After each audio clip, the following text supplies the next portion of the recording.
Good morning students. Now आपका next chapter है chapter number 8 that is virtual work of third unit. देखो, virtual work से पहले हमारी सबसे पहले डेफिनेशन आती है वर्क। वर्क क्या होता है कि जब भी हम किसी बॉडी पे फोर्स एक्ट करते हैं और वो बॉडी जो है डिस्प्लेस होती है अपनी पोजीशन से, देन हम कह सकते हैं work is to be done. और अगर आपका फोर्स जो है, फोर्स अप्लाई करने के बाद भी बॉडी डिस्प्लेस नहीं हो रही है, क्यों नहीं डिस्प्लेस हो रही है? क्योंकि हम इतना उस पर फोर्स अप्लाई नहीं कर रहे हैं जिससे वो बॉडी जो है डिस्प्लेस हो जाए। तो अगर बॉडी डिस्प्लेस नहीं होगी तो it means no work is done। तो work is to be done is equals to 0।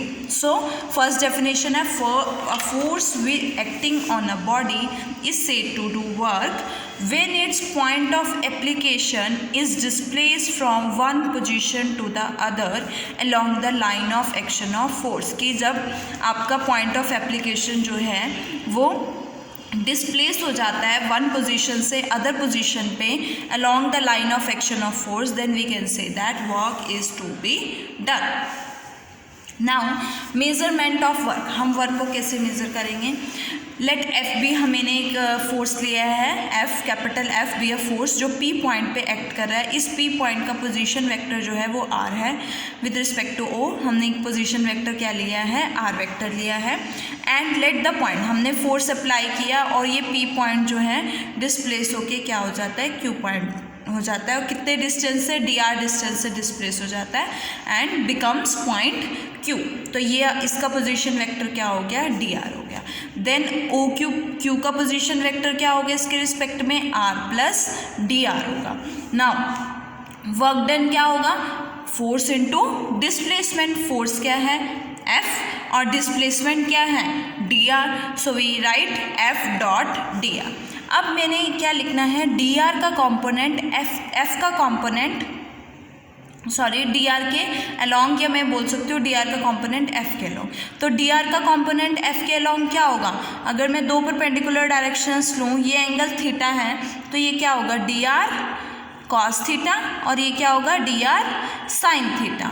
So force के अलॉन्ग क्या है आपके पास? डी आर का component D R cos theta. So we can write D R cos theta, that is resolve part of D R along the direction of vector F. Now work done को मैं क्या लिख सकती हूँ? F D R cos theta, तो मैं F cos theta into D R लिख सकती हूँ। F cos theta means resolve part of F along dr, same thing। तो we can also write work done is equals to dr into resolve part of f along dr। so amount of work done is the product of f, क्या है? product of f with the resolve part of dr along the direction of vector f, or we can say that it is the product of the displacement dr with the resolve part of f along the direction of dr।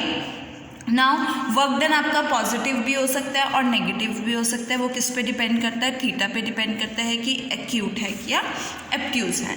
चलो हम positive negative के बारे में बात करते हैं। तो किस केस में आपके पास वर्क डन पॉजिटिव होगा और किस केस में नेगेटिव होगा? अगर मैं लेती हूँ कि in case the point P moves in the direction of F, कि जिस डायरेक्शन में आपने फोर्स अप्लाई किया है पी भी उसी डायरेक्शन में डिस्प्लेस होता है, मूव करता है, देन इन दैट केस अगर ये क्यू जो है इस पॉइंट पर है तो angle between F and D R क्या होगा? ज़ीरो। मीन्स थीटा क्या हो जाएगा? ज़ीरो। और थीटा को ज़ीरो पुट करोगे cos zero 1, we get F D R. तो इन दैट केस जब आपके पास direction of force and direction of the point moves in which direction is same, तो आपके पास वर्क डन भी क्या होगा? पॉजिटिव। नेक्स्ट है आपका थर्ड केस। देखो थर्ड केस क्या है? In the case point P moves in the direction opposite to F vector.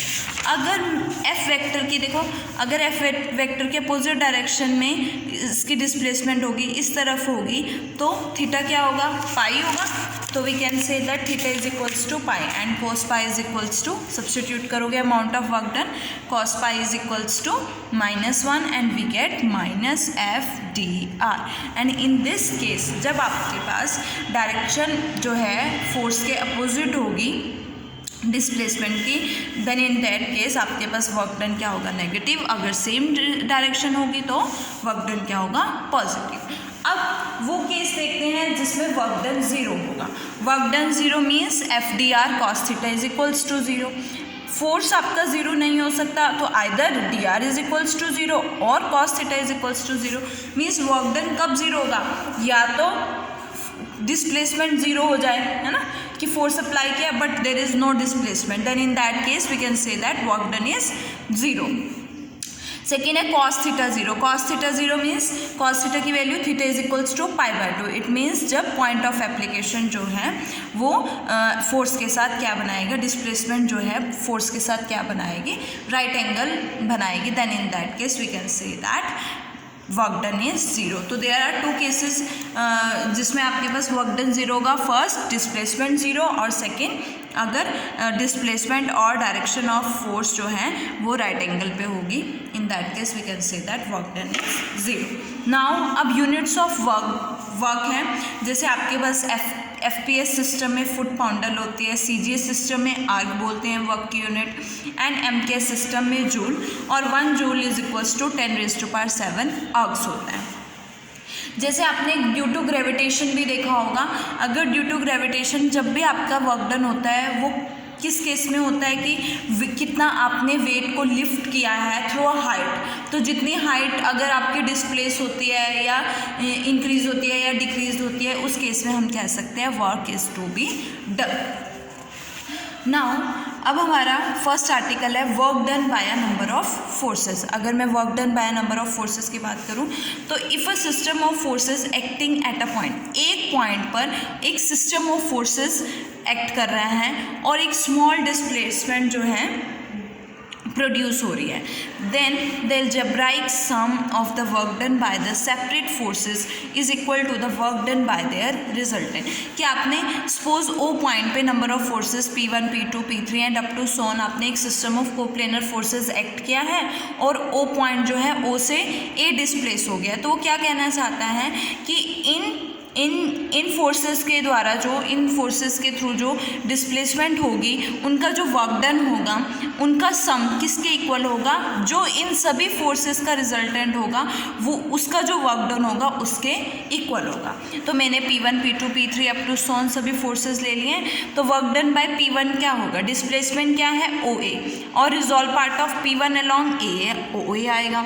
Similarly P2 में OA into resolve part of P2 along A, similarly up to Son.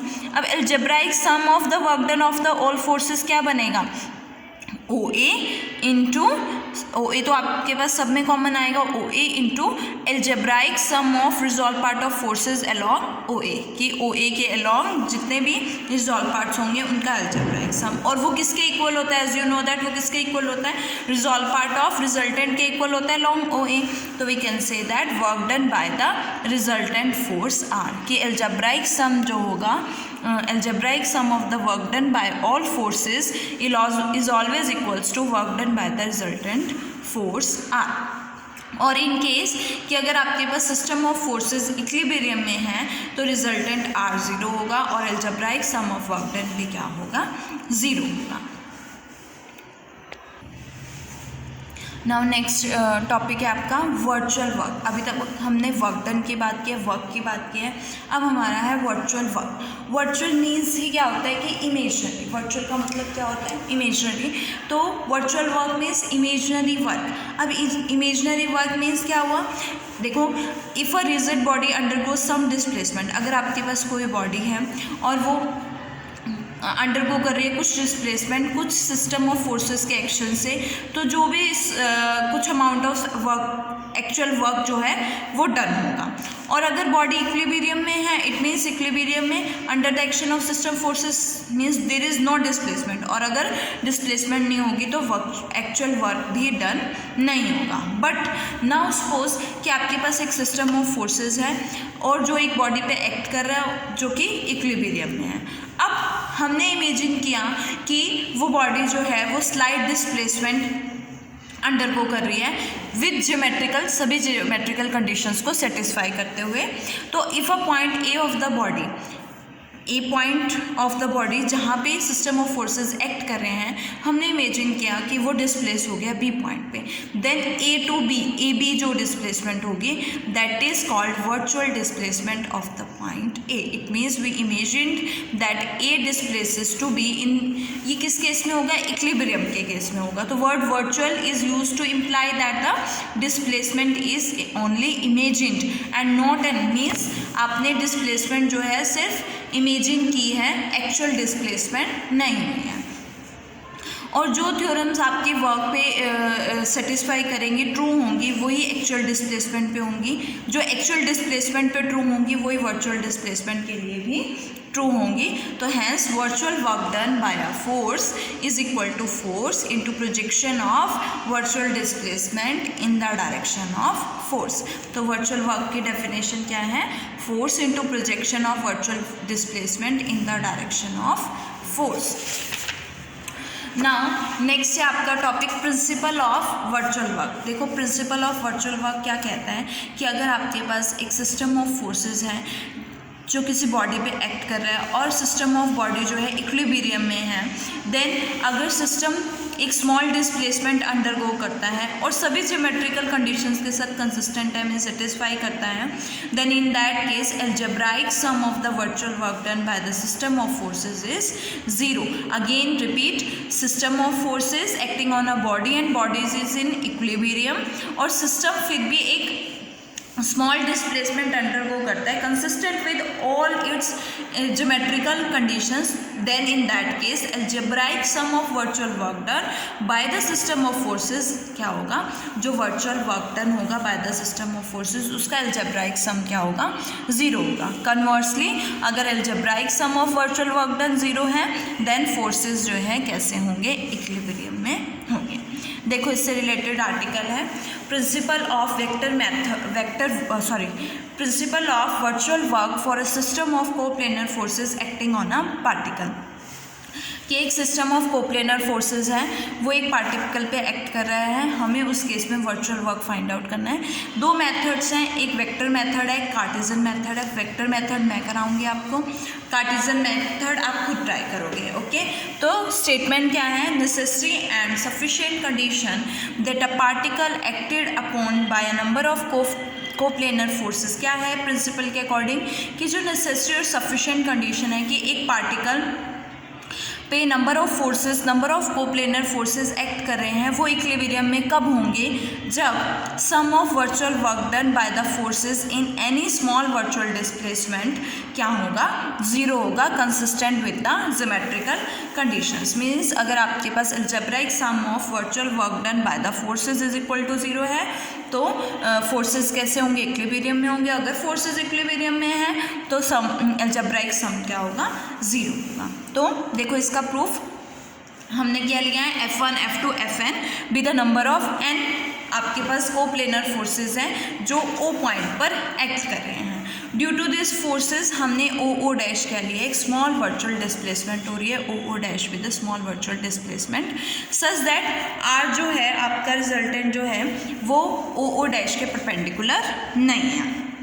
Now sum of virtual work done, अगर मैं force F1 की बात करूँ तो F1 का work, F1 के through work done क्या होगा, F1 into displacement, F2 into displacement, F3 into displacement plus Fn into displacement. Displacement same है तो कॉमन आ जाएगी O dash, F1 plus F2 plus up to so on Fn क्या है, resultant of the forces.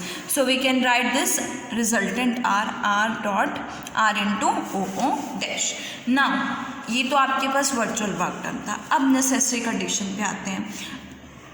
It is given that कि forces जो हैं equilibrium में। जब आपके पास फोर्सेस इक्विलिब्रियम में होते हैं, एज यू नो दैट आपने लास्ट चैप्टर्स में प्रूव भी किया है कि रिजल्टेंट जो है वो ज़ीरो होता है। तो रिजल्टेंट ज़ीरो मीन्स ये ज़ीरो पूरी टर्म, ये पूरी term zero means virtual work done क्या हो जाएगा, ज़ीरो हो जाएगा। Okay, now condition is sufficient की बात करते हैं। कंडीशन इज सफिशिएंट मीन्स अगर अलजेब्राइक सम जीरो है, अलजेब्राइक सम मीन्स इसकी वैल्यू जीरो है, इसकी value means R into O dash क्या है, जीरो है। इसका मतलब क्या है, आइदर R जीरो होगा या ओ डैश जीरो होगा। अब R जो है वो परपेंडिकुलर नहीं है ओ ओ डैश के, तो मीन्स ओ ओ डैश जो है वो नॉट इक्वल्स टू ज़ीरो होगा। तो आर क्या ज़ीरो होगा, आर ज़ीरो होगा। तो अगर आर रिजल्टेंट ज़ीरो होता है तो पार्टिकल कैसा होता है, फोर्स किस में होता है, इक्विलिब्रियम में होता है। तो फोर्सेस आर इन